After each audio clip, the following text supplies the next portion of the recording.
안녕하십니까. 가사 전문 변호사 최한결입니다. 불륜을 저질렀으면은 반성을 해야겠죠. 반성을 하지 않는 그러한 상간자의 태도는 위자료 액수에 굉장히 큰 영향을 미친다라는 것을 보여주는 사건입니다. 광주 사건이고요. 2023년도와 2024년도 사건입니다. 상간남이 항소를 했거든요. 원고는 남편입니다. 요즘은 남자들만 바람을 피우는 시대가 아니라 배우자, 즉 여성분들도 바람을 피우는 시대다 라는 점 다시 강조드리면서 상간남이 있어요. 피고가 특정이 될 것 같아서 직업을 좀 말씀드리기는 어려운데 원고의 배우자가 이렇게 가르치는 일을 하고 있는데 거기에서의 수강생이었습니다. 4천만 원 청구했고요. 혼인 관계는 2006년도 12월에 혼인신고를 했고 슬하에는 미성년 자녀가 2명이 있었습니다. 남편분은 우연히 아내의 휴대전화를 보고 와이프의 불륜 사실을 알게 됩니다. 다들 그렇게 하죠. 휴대전화 안에는 모든 게 있습니다. 어떤 연예인이 그랬어요. 내가 죽었을 때 제발 내 휴대전화만 없었으면 좋겠다.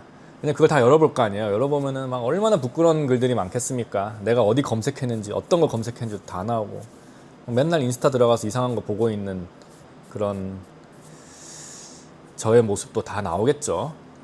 그래서 어쨌든 알게 되었는데 바로 와이프가 자백을 합니다.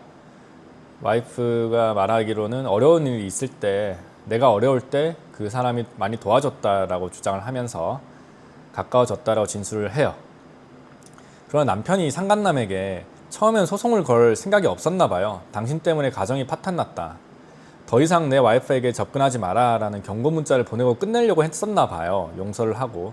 그러나 우리 상간남은 자신의 행동을 반성하기는커녕 카카오톡 프로필을 바꿉니다. 우리 원고를 기만해요. 그리고 증거가 있냐? 내놔봐. 이렇게 주장을 합니다.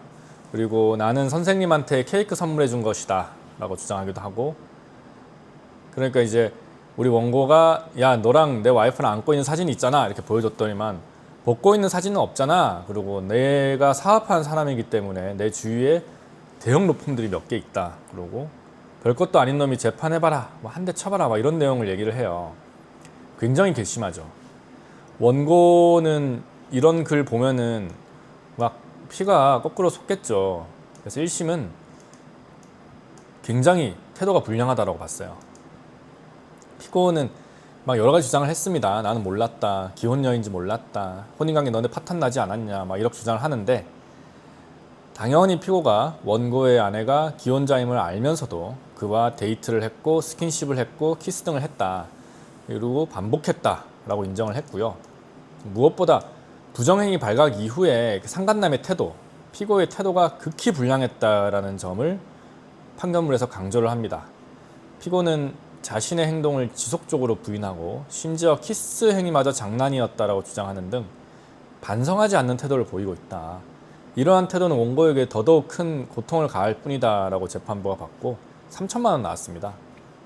3천만 원 나왔고 피고는 항소를 했는데요. 당연히 항소 기각이죠. 항소심 재판부는 상간남이 부정행위 발각 이후에 보인 태도에 더해서 다음과 같은 점을 추가로 언급을 했는데, 원고에 대한 위자료 액수를 정할 때는 원고가 받은 고통 행위를 판단을 해야 되는데, 원고의 배우자는 부정행위가 발각한 이후에 집을 나가버렸어요.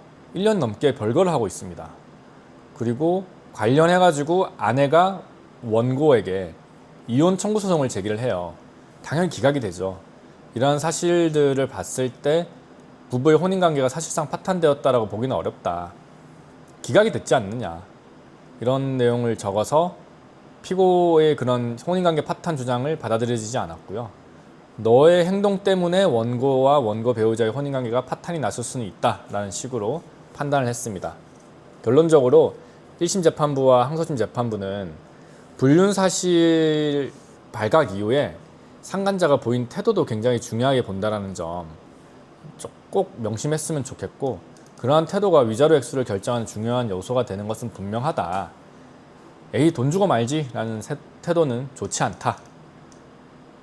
다시 한번 강조드리고 싶습니다. 그래서 여러분들 중에서 불법 행위가 발각이 됐다라고 한다면 말 한마디가 천냥빚을 갚는다고 사죄하고 사과하세요. 그러면은 소송이 걸리지 않을 가능성이 굉장히 높습니다. 또 설령 소송이 걸렸다라고 하더라도 제가 있으니까 너무 걱정하지 마시고, 원고분께서도 이러한 일로 조금 힘든 일을 겪고 계신다라고 한다면 언제든지 저에게 연락을 주십시오. 지금까지 가사전문 변호사 최한결이었습니다.